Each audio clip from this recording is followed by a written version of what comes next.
മലങ്കരയിലെ ക്രൈസ്തവ നവീകരണ ചരിത്രത്തിൽ ഏറ്റവും പ്രധാനപ്പെട്ട പ്രസ്ഥാനമാണ് മാർത്തോമാ സുവിശേഷ പ്രസംഗ സംഘം.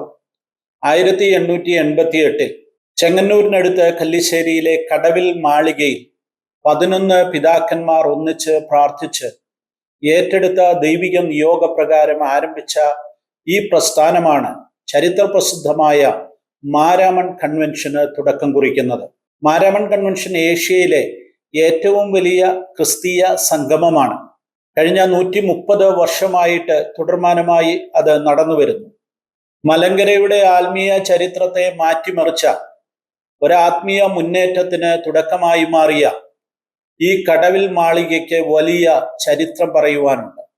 പിതാക്കന്മാർ ഒന്നിച്ചിരുന്ന് പ്രാർത്ഥിക്കുകയും ആലോചിക്കുകയും വചനം ധ്യാനിക്കുകയും ഒക്കെ ചെയ്തിരുന്ന ഈ ഇടത്തേക്ക് ദൈവത്തിന്റെ പരിശുദ്ധാത്മാവിന്റെ വലിയ പ്രവാഹമുണ്ടാകുകയും ആ ദൈവിക നിയോഗങ്ങൾ ഏറ്റെടുത്ത് ഇന്ത്യ മുഴുവൻ സുവിശേഷം അറിയിക്കുന്നതിനുള്ള വലിയ പദ്ധതികൾ ഒരുക്കുകയും ചെയ്ത മഹത്തായ ഒരു പ്രസ്ഥാനമായി മാർത്തോമാ സുവിശേഷ സംഘം മാറ്റപ്പെട്ടു. ഇന്നും ഇന്ത്യയിലുടനീളം സജീവമായി പ്രവർത്തിക്കുന്ന ധാരാളം മിഷണറിമാരും മിഷൻ സ്റ്റേഷനും ഈ പ്രസ്ഥാനത്തിന്റെ കീഴിലുണ്ട്. കഴിഞ്ഞ 130 വർഷമായി അനുഗ്രഹീതമായ നിലയിൽ നടന്നു വരുന്ന മാരാമൺ കൺവെൻഷന് ഈ പ്രസ്ഥാനം നേതൃത്വം നൽകുന്നു. മാരാമൺ കൺവെൻഷനുമായി ബന്ധപ്പെട്ട ചില വീഡിയോകൾ ചെയ്യുന്നതിന്റെ ഭാഗമായി കഴിഞ്ഞ ദിവസം ഞാനും എൻ്റെ സ്നേഹിതരും കൂടെ കടവിൽ മാളിക സന്ദർശിക്കുവാനിടയായി തീർന്നു.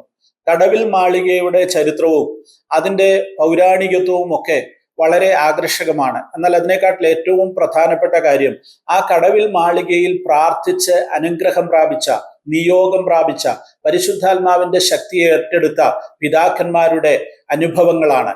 ആ പിതാക്കന്മാർക്ക് ദൈവം നൽകിയ ദർശനത്തിന്റെ അടിസ്ഥാനത്തിലാണ് തുടർന്നിങ്ങോട്ട് മാർത്തോമാ സഭയുടെ നേതൃത്വത്തിൽ ആത്മീയ മുന്നേറ്റത്തിന് കളമൊരുങ്ങുന്നത്. ആ നിലയിൽ അതിന്റെ ചരിത്രം അന്വേഷിക്കുന്നത് ഏറ്റവും പ്രധാനപ്പെട്ട ഒരു കാര്യമാണെന്ന് എനിക്ക് തോന്നുന്നു. ഈ കെട്ടിടവുമായി ബന്ധപ്പെട്ട് വായ്മൊഴിയായി പ്രചരിക്കുന്ന ഒരു ചരിത്രം ഞങ്ങൾ അവിടെ ചെന്നപ്പോൾ മനസ്സിലാക്കുവാനിടയായി തീർന്നു. അതിപ്രകാരമാണ്: പിതാക്കന്മാർ ഒന്നിച്ച് അവിടെ പ്രാർത്ഥിച്ചു കൊണ്ടിരിക്കുമ്പോൾ, ദൈവവചനം ധ്യാനിച്ചു കൊണ്ടിരിക്കുമ്പോൾ ദൈവത്തിന്റെ പരിശുദ്ധാത്മാവ് അഗ്നിരൂപത്തിൽ ഈ കെട്ടിടത്തിലേക്ക് ഇറങ്ങി വന്നു. തടി കൊണ്ട് നിർമ്മിച്ചിരിക്കുന്ന ഈ കെട്ടിടം ആളിക്കത്തുന്ന കാഴ്ച ദൂരെ നിന്ന് ആളുകൾ കാണുകയും തീ കെടുത്തുന്നതിന് വേണ്ടി ആളുകൾ കയ്യിൽ കിട്ടിയ പാത്രങ്ങളുമായി ഈ കെട്ടിടത്തിനടുത്തേക്ക് ഓടി വന്നതായുമാണ് ആ കഥയിൽ വിവരിക്കുന്നത്. ഈ കഥ എത്രത്തോളം യാഥാർത്ഥ്യമാണ് എന്നുള്ളതിന് ചരിത്രപരമായ തെളിവുകളൊന്നുമില്ല. എന്നാൽ ദീർഘനാളുകളായി ഈ കടവിൽ മാളികയുമായി ബന്ധപ്പെട്ട ആളുകൾക്കും മാർത്തോമാ സഭയുടെ പ്രധാനപ്പെട്ട ആളുകൾക്കെല്ലാം ഈ ചരിത്രം അറിയാവും എന്നാണ് പലരിൽ നിന്നും എനിക്ക് മനസ്സിലായത്. ഏതായാലും ഒരു കാര്യം, ഒരു വസ്തുത വ്യക്തമാണ്. വേദപുസ്തകത്തിൽ നമ്മൾ അഗ്നി ഇറങ്ങിയ നിരവധി സന്ദർഭങ്ങൾ കാണുന്നുണ്ട്. പ്രത്യേകിച്ച് മോശ ഹോരേബിൽ വെച്ച് മുൾപടർപ്പ് കത്തുന്നതായി കാണുകയും ദൈവ സാന്നിധ്യം അവിടേക്ക് ഇറങ്ങി വന്ന് മോശയോട് സംസാരിക്കുന്നതുമൊക്കെ നമ്മൾക്ക് കാണുവാൻ സാധിക്കും. അതുപോലെ തന്നെ ദൈവ സാന്നിധ്യം വെളിപ്പെട്ട പല സ്ഥലങ്ങളിലും അഗ്നി പ്രത്യക്ഷമായ ചരിത്രവും നമുക്ക് വേദപുസ്തകത്തിൽ കാണുവാൻ സാധിക്കുന്നുണ്ട്. ഏറ്റവും പ്രധാനപ്പെട്ട കാര്യം, പെന്തക്കോസ്ത് നാളിൽ ദൈവത്തിന്റെ പരിശുദ്ധാത്മാവിന്റെ അവരോഹണം ഉണ്ടായപ്പോൾ അവിടെ കൂടിയിരുന്ന 120 പേരുടെ മുകളിലേക്ക് ദൈവത്തിന്റെ പരിശുദ്ധാത്മാവ് ഇറങ്ങി വന്നപ്പോൾ അവർക്ക് അഗ്നി നാവുകളായി പ്രത്യക്ഷപ്പെട്ടു എന്നാണ് ദൈവത്തിന്റെ വചനത്തിൽ നമ്മൾ വായിക്കുന്നത്. ഇനി പെന്തക്കോസ്ത് അനുഭവത്തിന്റെ പ്രത്യക്ഷതയുണ്ടായ വിവിധ ഇടങ്ങളിൽ ഇതുപോലെ അഗ്നിയുടെ പ്രത്യക്ഷമായ കാഴ്ചയുണ്ടായതായിട്ട് ചരിത്രം രേഖപ്പെടുത്തുന്നുണ്ട്. പണ്ഡിത രമാബായിയുടെ മുക്തി മിഷനിലാണ് ഭാരതത്തിൽ ആദ്യമായി അന്യഭാഷ അടയാളത്തോടുകൂടെ പെന്തക്കോസ്ത് അനുഭവം ഉണ്ടായതെന്ന് ചരിത്രം വ്യക്തമാക്കുന്നുണ്ട്.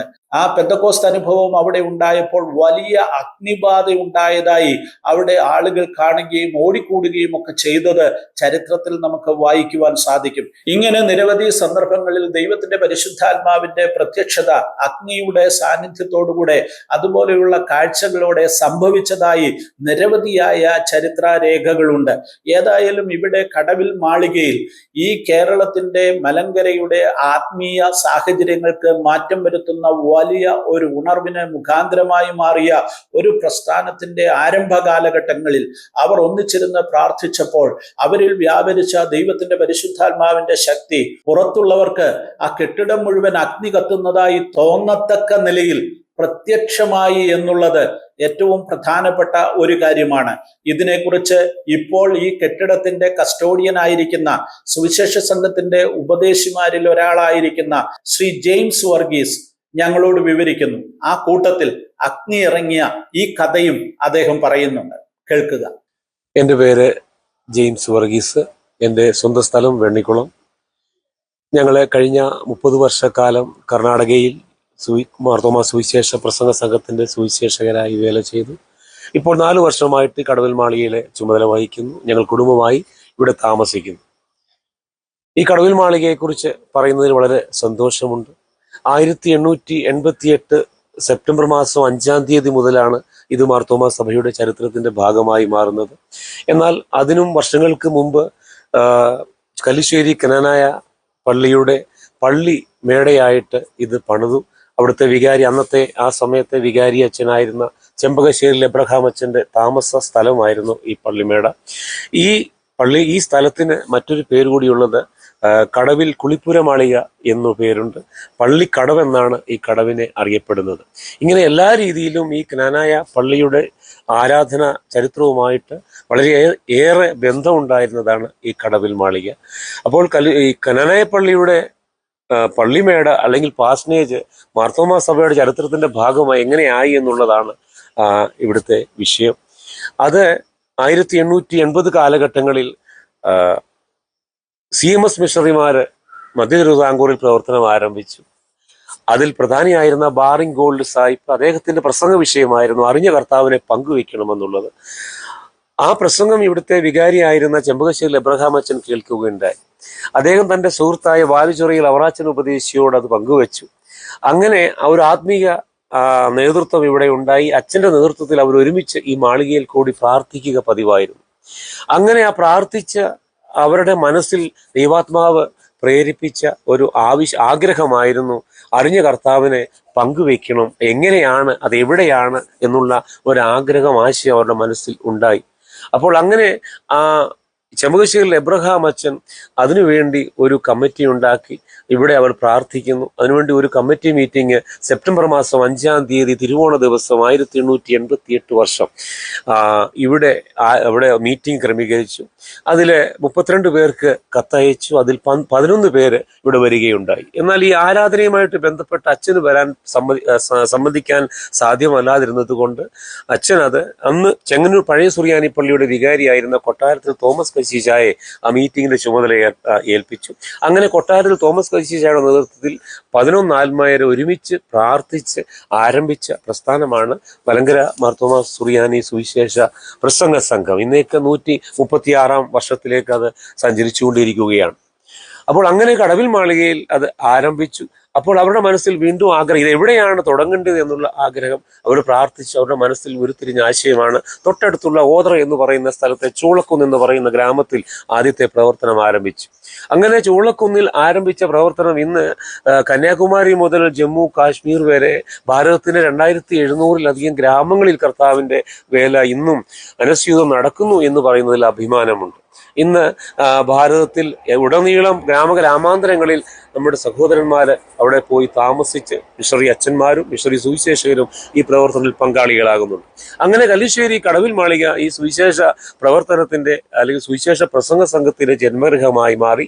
അതോടൊപ്പം തന്നെ അതേ സമയത്ത് നിറവിൽ ആഗ്രഹിച്ചു ഒരു കൂട്ടായ്മ ഉണ്ടാകണം. അങ്ങനെയാണ് മാരാമൺ കൺവെൻഷന്റെ ഒക്കെ പ്രാരംഭ പ്രാർത്ഥനയും മീറ്റിങ്ങുകളും ഒക്കെ ഇവിടെയാണ് നടന്നത്. അപ്പോൾ മാരാമൺ കൺവെൻഷന്റെ ആരംഭവും ഇവിടെ തന്നെ എന്ന് വേണമെങ്കിൽ തുടങ്ങാം, അങ്ങനെ പറയുവാനായിട്ട് സാധിക്കും. അതിനുശേഷം അച്ഛന്റെ കാലശേഷം ഇത് പല കുടുംബങ്ങൾ കൈമാറി 1990-ലാണ് ഇത് മാർത്തോമാ സഭ വിലയ്ക്ക് വാങ്ങുന്നത്. എന്നാൽ ആ സമയം വരെയും ഇത് അനേക കുടുംബങ്ങളുടെ കൈവശമായിരുന്നു. 90-ൽ ഇത് വിലയ്ക്ക് വാങ്ങിയതിന് ശേഷം ഒരു സുവിശേഷൻ ഇവിടെ താമസിച്ച് ഇവിടുത്തെ പ്രവർത്തനങ്ങൾക്ക് നേതൃത്വം നൽകുകയാണ്. ഇവിടുത്തെ പ്രവർത്തനം മുഖ്യമായിട്ടും പ്രാർത്ഥനയ്ക്കായിട്ട് മാത്രം വേർതിരിച്ചിരിക്കുന്ന ഒരു സ്ഥലമാണിത്. എല്ലാ ചൊവ്വാഴ്ചയും രാവിലെ 10 മണി മുതൽ ഉച്ചയ്ക്ക് 1 മണി വരെ ഇവിടെ പ്രാർത്ഥന നടക്കാറുണ്ട്. അപ്പോൾ ആ പ്രാർത്ഥനയിൽ മുഖ്യമായിട്ടും സാക്ഷിയോഗവും മധ്യസ്ഥ പ്രാർത്ഥനയൊക്കെ നടക്കാറുണ്ട്. തിരുവചന ധ്യാനവും ഒക്കെ നടക്കും. ധാരാളം ആൾക്കാർ കടന്നു വരുന്നുണ്ട്. അതുമാത്രമല്ല, ധാരാളം ആൾക്കാർ ഇവിടെ ശാന്തമായിട്ടിരിക്കുവാനും പ്രാർത്ഥിക്കുവാനും ധ്യാനിക്കുവാനും അത് പള്ളികളിൽ നിന്നും വ്യക്തികളായിട്ടും ഇടവകളായിട്ടും ഒക്കെ ധാരാളം ആൾക്കാർ കടന്നു വരാറുണ്ട്. അതുമാത്രമല്ല, പിതാക്കന്മാർ പ്രാർത്ഥിച്ച് അനുഗ്രഹം പ്രാപിച്ച ഒരു ഇടമാണ് എന്ന് പറയുന്നതിൽ അഭിമാനമുണ്ട്. കാരണം ആ കാലങ്ങളിൽ 880 കാലങ്ങളിലൊക്കെ പിതാക്കന്മാർ പ്രാർത്ഥിച്ച് അനുഗ്രഹം പ്രാപിച്ചതിൻ്റെ ഒരു വാമൊഴി ചരിത്രമുള്ളത്, പിതാക്കന്മാര് ഈ മാളികയിൽ ഇരുന്ന് പ്രാർത്ഥിക്കുമ്പോൾ ഇതിന്റെ മുകൾ ഭാഗത്ത് താമസിക്കുന്ന ആൾക്കാർ ഈ തടി മാളിക തീ കത്തുന്നതായിട്ട് കണ്ടു എന്നാണ് പറയുന്നത്. തീ കത്തുന്നത് കണ്ട് അവർ പാത്രങ്ങൾ എടുത്തുകൊണ്ട് ഓടി വന്ന് ഇത് വെള്ളം ഒഴിച്ച് കെടുത്തുവാനായിട്ട് ആഗ്രഹിച്ചു. ഇവിടുത്തെ ഈ മാളികയുടെ താഴ്വശത്ത് വന്നപ്പോൾ ഇവിടെ തീയില്ല, പകരം പിതാക്കന്മാർ പ്രാർത്ഥിക്കുന്ന ശബ്ദമാണ് അവർ കേൾക്കുവാനിടയത്. അങ്ങനെ ദൈവാത്മാവ് ഇറങ്ങി പിതാക്കന്മാരെ അനുഗ്രഹിച്ച ഇടം അന്നും ഇന്നും ദൈവാത്മാവ് പ്രവർത്തിക്കുന്നു എന്നുള്ളതിന് യാതൊരു സംശയവുമില്ല. അങ്ങനെ ഈ അനേകർക്ക് പ്രാർത്ഥന അനുഗ്രഹമായി ഈ മാളിക ഇന്നും നിലനിൽക്കുകയാണ്. ഇന്നും ആരാമൺ കൺവെൻഷന്റെ ആരംഭവും അതിനുശേഷമുള്ള പ്രവർത്തനങ്ങളും ഒക്കെ ഈ കടവിൽ മാളികയുടെ ആ ഒരു പ്രാർത്ഥന അനുഗ്രഹത്തിന്റെ ഫലമായി ഉള്ളതാണെന്ന് പറയുന്നതിനും അതിയായ സന്തോഷമുണ്ട്, അഭിമാനമുണ്ട്. ഇതാണ് ഈ കടവിൽ മാളികയുമായിട്ട് ബന്ധപ്പെട്ട പള്ളിക്കടവ് എന്ന് പറയുന്ന വളരെയധികം പ്രാധാന്യമുള്ളത്. കാരണം ഇവിടുത്തെ ഈ കനകനായ പള്ളിയുടെ ആരാധനയുമായിട്ട് വളരെ പ്രാധാന്യവും ബന്ധവുമുണ്ട് ഈ കടവിനും. കാരണം ഈ 1880 കാലഘട്ടങ്ങളിൽ ഈ റോഡ് ഗതാഗതം അത്ര സുലഭമല്ലായിരുന്ന കാലം ഈ പള്ളി വളരെ പുരാതനമായ പള്ളി ആയിരുന്നതുകൊണ്ടും ഇങ്ങ് പടിഞ്ഞാറ് തലപടി എടത്തുവ ഭാഗത്തു നിന്നുള്ള വിശ്വാസികൾ, റാന്നി ഭാഗത്തു നിന്നുള്ള ആൾക്കാരൊക്കെ ഈ ആരാധനയിൽ പങ്കുകൊള്ളുന്നത് വരുന്ന ഈ വള്ളത്തിൽ കൂടിയാണ്. അപ്പോൾ ഈ അവർ വരുന്ന കെട്ടുവള്ളങ്ങൾ ഈ കടവിൽ അടുപ്പിച്ച് പള്ളിയിലേക്ക് പോവുകയായിരുന്നു പതിവ്. അതുമാത്രമല്ല, ഈ ഇടങ്ങളിലൊക്കെ ആരെങ്കിലും മരിക്കുകയാണെങ്കിൽ അവരുടെ ബോഡി കൊണ്ടുവന്ന് ഈ ആറ്റിൽ കുളിപ്പിച്ച് ഈ കാണുന്ന 2 മുറികൾ, ഇതിൽ ഒരു മുറിയിൽ ആ ബോഡി വെച്ച് വീട്ടിലെ ആരാധന ഇവിടെ നടത്തി അവർ പള്ളിയിലേക്ക് കൊണ്ടുപോവുകയായിരുന്നു പതിവ്. അതുകൊണ്ടാണ് ഞാൻ പ്രാരംഭത്തിലേ പറഞ്ഞത് ഇവിടുത്തെ ആരാധനയുമായിട്ട് വളരെ അധികം ബന്ധമുണ്ടായിരുന്നു ഈ കടവ്. ഇതേ വീതിയിലായിരുന്നു ഈ കടവ്. എന്നാൽ ഇതിന് കാലങ്ങൾക്ക് ശേഷം ഇപ്പോൾ ആരും കുളിക്കടവ് അങ്ങനെ ഉപയോഗിക്കാത്തത് കൊണ്ട് ഈ കടവ് ശോഷിച്ച് ഈ പരുവത്തിലായി. എന്നാലും ആൾക്കാരൊക്കെ വന്ന് സായങ്കാലങ്ങളിലൊക്കെ ഇരിക്കുവാനും ഇവിടെ ശാന്തമായിട്ടിരുന്ന് ഈ പ്രകൃതി സൗന്ദര്യമൊക്കെ ആസ്വദിക്കുവാനൊക്കെ ആൾക്കാർ സമയം കണ്ടെത്താറുണ്ട്. അതുകൊണ്ട് ഈ കടവിൽ മാളികയുടെയും ഈ പള്ളിയുടെയും ചരിത്രത്തിന്റെ ഒരു ഒഴിച്ചുകൂടാൻ പറ്റാത്തതായ ഒരു കാര്യം കൂടിയാണ്. ഈ കടവിൽ മാളിക 2 വെള്ളപ്പൊക്കങ്ങളെ അതിജീവിച്ചതാണ്. പ്രത്യേകിച്ചും 2018 വെള്ളപ്പൊക്കം നമ്മുടെ ഈ ചെങ്ങന്നൂർ പ്രദേശത്തെ മുഴുവൻ വെള്ളത്തിൽ ആക്കിയ ഒരു വെള്ളപ്പൊക്കമായിരുന്നു. അന്നും ഈ കാണുന്ന ലെവൽ വരെ വെള്ളം പൊങ്ങിയായിരുന്നു. ഈ മുറിയുടെ ഈ 3/4 ഭാഗത്തോളം ഈ മേൽവശം മുഴുവൻ. പിന്നെ ഒരു പ്രത്യേകത എന്നുള്ളത്, ഈ മാളികയും ഈ കാണുന്ന വീടുകളെയും ഒക്കെ സംരക്ഷിച്ച് നിർത്തിയത്, ഇതിന് തൊട്ട് പുറകിൽ ആ മേൽവശത്ത് ഒരു പാറയുണ്ട്. അപ്പോൾ കിഴക്ക് നിന്ന് വരുന്ന ആ വെള്ളപ്പാച്ചിൽ ഒഴുക്കിനെ തടഞ്ഞു നിർത്തുന്നത് ആ പാറയാണ്. ആ പാറയിൽ തട്ടിയിട്ട് നേരെ അങ്ങോട്ട് മറുഭാഗത്തോട്ട് ഇത് വെള്ളം മറിയുന്നത് കൊണ്ട് ഇങ്ങോട്ട് ഒഴുക്ക് വന്നിട്ടില്ല. അപ്പൊ അത് വലിയൊരു അനുഗ്രഹമാണ്. കാരണം ആ ഒഴുക്ക് അങ്ങനെ വന്നിരുന്നെങ്കിൽ ഈ മാളികയും ഈ വീടുകളും ഒക്കെ ഒഴുകി പോകാനുള്ള സാധ്യതയുണ്ടായിരുന്നു. അപ്പോൾ അങ്ങനെ ആ ഒരു 2 പ്രകൃതി ദുരന്തങ്ങളെ, വെള്ളപ്പൊക്കങ്ങളെ അതിജീവിച്ചതാണ് ഈ മാളിക. എന്നാൽ ഇന്ന് ഇത് പൂർണ്ണമായും തടിയിലായതുകൊണ്ട് ചെതലുകളും അങ്ങനെയുള്ള പ്രയാസങ്ങളൊക്കെ വരുന്നുണ്ട്. അപ്പോൾ ഇതിന്റെ ഒരു പുനരുദ്ധാരണത്തിനും ഒരു മെയിൻ്റനൻസിനും ഒക്കെ പ്രാർത്ഥനയിൽ ഓർക്കുക. ഏറ്റവും ഭംഗിയായി നല്ലൊരു പൈതൃകമായി ഇത് നമ്മൾ കാത്ത് സംരക്ഷിക്കണം.